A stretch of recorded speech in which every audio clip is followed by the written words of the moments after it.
வணக்கம். மாரியப்பன் வானிலை அறிக்கை. இது இலங்கைக்கான வானிலை அறிக்கை.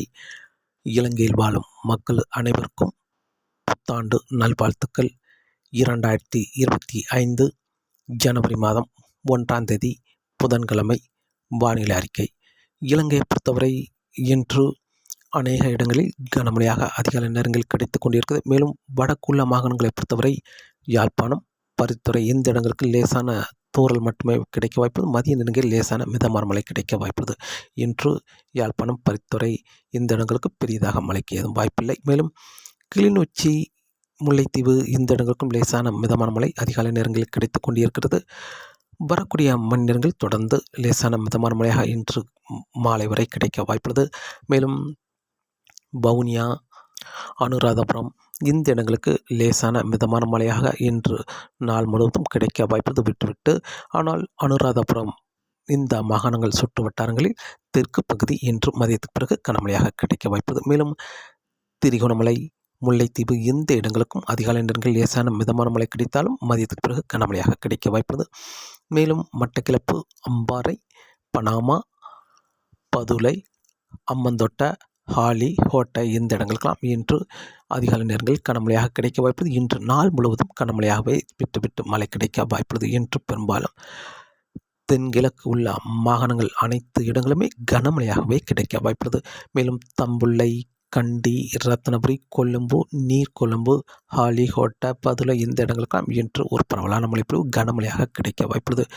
மேலும் திரிகோணமலை, முல்லைத்தீவு, அனுராதபுரம் தெற்கு பகுதி, சிலாபம் இந்த இடங்களுக்கும், தம்புள்ளை இந்த இடங்களுக்கும் இன்று மதியம் மாலை நேரங்கள் கனமழையாக கிடைக்க வாய்ப்புள்ளது. இன்று நாள் முழுவதும் தொடர் மழையாக விட்டு மழை கிடைக்க வாய்ப்புள்ளது. பெரும்பாலும் வடக்கு உள்ள மாகாணங்களுக்கு லேசான மிதமான மழை கிடைத்தாலும் இன்று மாலைக்கு பிறகு மழை விலக வாய்ப்புள்ளது. தெற்குள்ள மாகாணங்களுக்கு தொடர்ந்து கனமழையாகவே கிடைக்க வாய்ப்புள்ளது. நாளை ஜனவரி 2ஆம் தேதி பெரும்பாலும் திரிகோணமலைக்கு தெற்கு பகுதி மட்டுமே மழை கிடைக்க வாய்ப்புள்ளது. திரிகோணமலைக்கு வடக்குள்ள மாகாணங்கள் அனைத்து மாகாணங்களுக்குமே இன்று ஜனவரி 1ஆம் தேதி மாலைக்கு பிறகு மழை விலக வாய்ப்புள்ளது.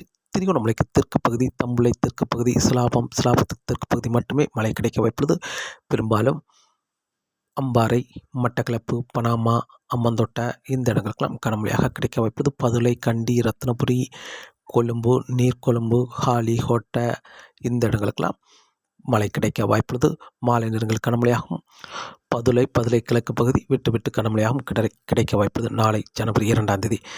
ஜனவரி 3ஆம் தேதியை பொறுத்தவரை பெரும்பாலும் ரத்னபுரி, கொழும்பு, நீர்கொழும்பு, ஹாலி, ஹோட்டை, அம்மந்தோட்டை, பதுளை இந்த இடங்களுக்கு மட்டுமே மழை கிடைக்க வாய்ப்புள்ளது. ஜனவரி 3ஆம் தேதி.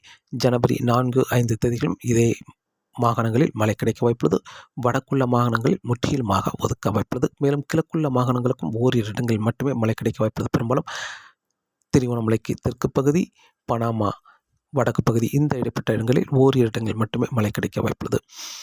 ஜனவரி 5ஆம் தேதிக்கு பிறகு 6ஆம் தேதி மீண்டும் வடக்குள்ள மாகாணங்களுக்கு மழை கிடைக்க வாய்ப்புள்ளது. தெற்கு மாகாணங்களுக்கு சற்று கூடுதலான மழைப்பொழிவு கிடைக்க வாய்ப்புள்ளது.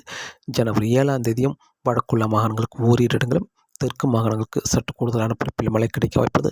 ஜனவரி 8ஆம் தேதி முதல் மீண்டும் படிப்படியாக இலங்கையில் மழை அதிகரிக்க வாய்ப்புள்ளது. சுமத்ரா தீவு பகுதியில் ஜனவரி 4ஆம் தேதி ஒரு காற்று சுழற்சி வர இருக்கிறது. அந்த நிகழ்வு இலங்கைக்கு கிழக்கு புறமாக ஜனவரி 7ஆம் தேதி நிலை கொண்டு மீண்டும் தெற்கு பகுதி வழியாக குமரிக்கடலை நோக்கி பயணிக்க இருக்கிறது. இதன் காரணமாக ஜனவரி 7ஆம் தேதியிலிருந்து படிப்படியாக மழை அதிகரிக்க வாய்ப்புள்ளது. ஜனவரி 7ஐ விட 8 சற்று கூடுதலாகவும், 8ஐ விட 9 மேலும் பரப்பில் அதிகரித்து கனமழையாக கிடைக்க வாய்ப்புள்ளது. 9ஐ விட 10, 11, 12 தேதி வரை இலங்கையில் ஒரு நல்ல மழைப்பொழிவு கிடைக்கும் என்றும் எதிர்பார்க்கப்படுகிறது. காற்றின் வேகத்தை பொறுத்தவரை காற்றின் வேகம் மன்னார் வளைகுடா, குமரிக்கடல், அரபிக்கடல் மேலும் வங்கக்கடலிலும் காற்றின் வேகம் 35 முதல் 45 கிலோமீட்டர் வரை காற்றின் வேகம் இருக்க வாய்ப்புள்ளது. இடையிடையே 60 கிலோமீட்டர் வரை காற்றின் வேகம் சற்று அதிகரித்த வண்ணமாகவே இருக்க வாய்ப்புள்ளது. மீனவர்கள் மீன்பிடிக்க சற்று சவாலாகவே இருக்கும் என்றும் எதிர்பார்க்கப்படுகிறது. வங்கக்கடலை பொறுத்தவரை 35 முதல் 45 கிலோமீட்டராகவும், மாலை நேரங்களில் இடையிடையே 55 கிலோமீட்டர் வரை காற்றின் வேகம் இருக்க வாய்ப்புள்ளது. மன்னார் வளைகுடா, குமரிக்கடல், அரபிக்கடலில் காற்றின் வேகம் சற்று அதிகரித்த வண்ணமாகவே இருக்கும் என்றும் எதிர்பார்க்கப்படுகிறது. தொடர்ந்து வானிலை அறிக்கையை கேட்டு பயன்பெறுங்கள். மீண்டும் சந்திப்போம். நன்றி, வணக்கம்.